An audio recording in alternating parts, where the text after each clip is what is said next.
BZD Sport. Vivez au rythme de la Coupe du Monde FIFA 2018 avec Tibé Kipré et Diabito. Bonjour, bienvenue sur BZD Sport.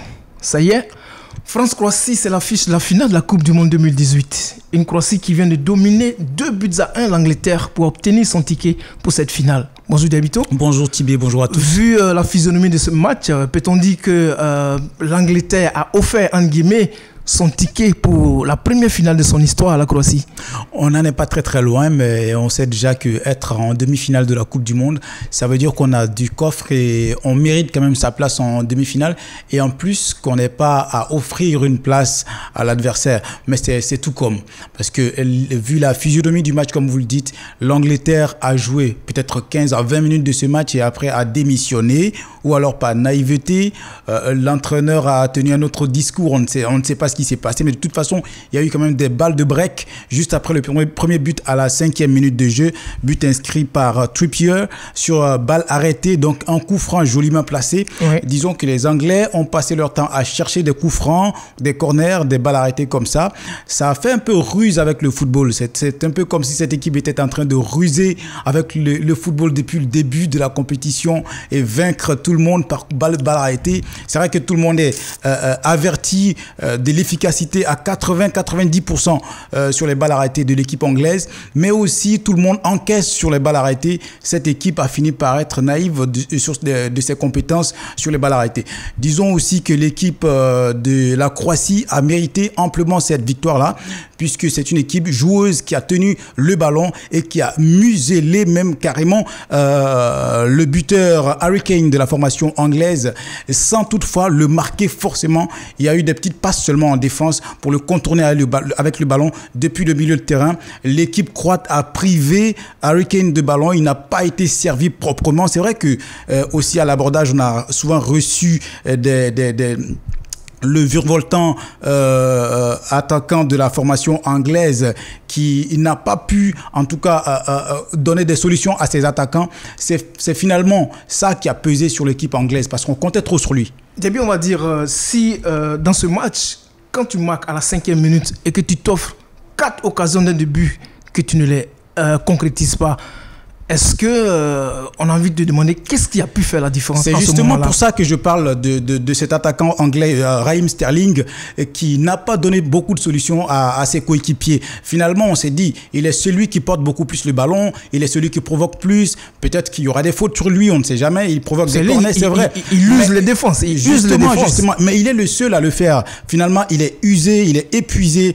Il est parfois allé jusqu'au portier. Mais je me dis souvent, je me plais à le dire, qu'il oublie parfois qu'il peut marquer aussi des buts parce que c'est un numéro 10. Il peut aussi marquer des buts, même des défenseurs, on peut marquer des buts, mais il oublie l'objectif parfois du match. Du coup, la dernière passe, il a vendange, ou alors le dernier coup de patte pour mettre le ballon au fond, il est surpris de se trouver en face du portier. Quand on fait ça une fois, deux fois, trois fois, quatre fois successivement face à un portier d'une équipe comme la Croatie, moralement d'abord on est cassé et en plus physiquement on est atteint.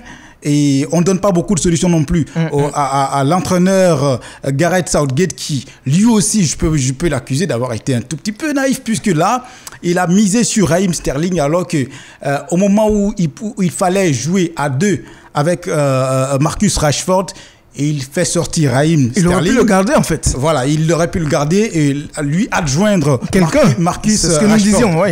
Mais au lieu de cela, il a sorti carrément son attaquant. C'est vrai qu'il était fatigué aussi. Hein. Ouais, et même Rashford qui n'est pas trop balle au pied. C'est vrai qu'il a des coups de pied qui font souvent la différence. Mais je crois que cette équipe-là a été un peu naïve. Ou alors elle a tenté de ruser. Mais en fait, c'est Zlatko Dalic, le coach de la formation, le sélectionneur de la formation croate, a très vite compris que cette formation, il faut la laisser venir. Il faut laisser venir les Three Lions et au moment de la fatigue, et c'est justement ce qu'il a fait. Les prendre à l'usure. Exactement. Vous remarquez bien que le but arrive, l'égalisation arrive à la 68e, c'est-à-dire l'heure de jeu. Peu après l'heure de jeu. Ça veut dire on a attendu l'usure. Et en plus, le but du break qui arrive en prolongation, c'est vrai, mais c'est un but qui aurait pu venir un peu plus tôt puisque la formation croate a très vite cru en ses chances et est allé à l'abordage pour clouer cette formation anglaise avant la fin du temps, en fait, des prolongations, pour ne pas aller au tir au but et équilibrer les chances. Ok, Diabito, parlons de cette formation croate qui réalise là sa meilleure performance en Coupe du Monde après la 3e place qu'elle a obtenue en 98 face aux Bleus. Bien entendu, mais ce sera aussi, ça donne aussi l'occasion de voir une rencontre de revanche peut-être pour les Croates en finale ce dimanche. On aura aussi l'occasion de revoir cette équipe de France-là, puisqu'elle évolue au fil des matchs. Sinon, on sait que les Croates, c'est une équipe qui est mentalement posée, une équipe qui est très athlétique, une équipe qui sait se battre. Vous savez que c'est une équipe qui est très, très mal critiquée en Croatie. Le public croate n'y croit pas beaucoup. C'est une équipe qui n'est pas très bien critiquée. Peut-être qu'avec cette victoire-là, ça va galvaniser l'équipe. Et je me dis même que c'est de là que tire sa force mentale. Une force mentale, oui. Cette équipe croate. Parce que quand vous savez que votre public vous mitraille de critiques parce qu'on trouve que votre jeu n'est pas convaincant, du coup, personne ne croit vraiment en vous. C'est vrai que vous gagnez des matchs héroïques, mais à un moment donné, avec ce genre de compétition, on se dit qu'on ne peut pas compter sur vous. Mais cette victoire face à l'Angleterre peut galvaniser sérieusement la formation croate. Diabito, parlons plutôt de cette finale entre la Croatie et la France. Une Croatie qui est une équipe joueuse, la France qui est une équipe joueuse. Est-ce que la Croatie est un bon adversaire, entre guillemets, pour la France ? Il n'y a pas de bon adversaire à ce niveau de la compétition. On est en finale du mondial. On ne va pas s'attendre quand même à jouer contre le dernier du classement FIFA. Parce que clair. Là, quand même, on s'attend à jouer contre le meilleur. Ouais. Et à l'issue de ce match, on verra qui est le meilleur des meilleurs. Comme on dit, pour être meilleur, il faut battre les meilleurs. Il faut battre les meilleurs. Sinon, je pense que déjà, si on va sur la chronologie des choses, en 98, c'était en demi-finale. Ouais. Cette fois-ci, ce sera en finale. C'est une évolution.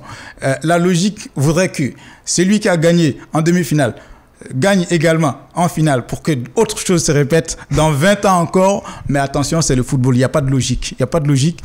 Cette équipe de Croatie, là, il va falloir y faire très attention parce que ne prend pas le luxe d'éliminer l'Angleterre qui veut, surtout avant les tirs au but. Je crois que c'est une équipe anglaise qui n'est pas totalement joueuse, mais qui peut en tout cas nous flatter puisqu'elle a perdu 2-1. Ça donne l'impression que c'est une équipe faible que la Croatie a battue. Mais attention, la Croatie a stratégiquement bien joué son match et la France doit s'en méfier. Merci Diabito de nous avoir tenu compagnie à ce numéro de BZD Sport. Je vous en prie, Thibé. Merci de nous avoir suivis sur BZD Sport. Merci et à demain. Au revoir. BZD Sport. Vivez au rythme de la Coupe du Monde FIFA 2018 avec Thibé Kipré et Diabito. Écoutez et réécoutez BZD Sport sur bzd-radio.com et bzd-tv.com.